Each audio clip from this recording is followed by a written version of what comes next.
ধন্যবাদ মায়ারুদ্র, অসাধারণ। আরেকটি কবিতা পেয়েছি, পড়ি।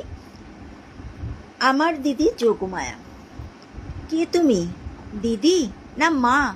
সংসারের সকলের সুখের জন্যে ধূপের ন্যায় নিজেকে জ্বালিয়ে গন্ধ বিলাও আপন মনে। দিঘির মতো শান্ত, নেই কোনো চঞ্চলতা, নেই কোনো চাওয়া পাওয়ার হিসেব, নেই কোনো গন্তব্য, শুধু ত্যাগ আর ত্যাগের মূর্তিমতী দেবী।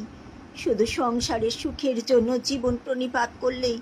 কে তুমি, কে তুমি? শান্ত স্নেহলতা তনয়া, নাকি মমতাময়ী মাতৃ প্রতিমূর্তি? জানি তুমি আমার বর্দি। এত প্রেম তোমার মধ্যে, এত বড় উদার হৃদয়ে তুমি পেয়েছো কোথায়? মায়ের অসুস্থতার কারণে তুমি হয়ে উঠেছিলে মা।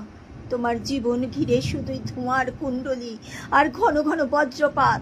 ছেলেমেয়েরা বহু দূরে, স্বামী নিয়ে একা ঘরে। অসুস্থতা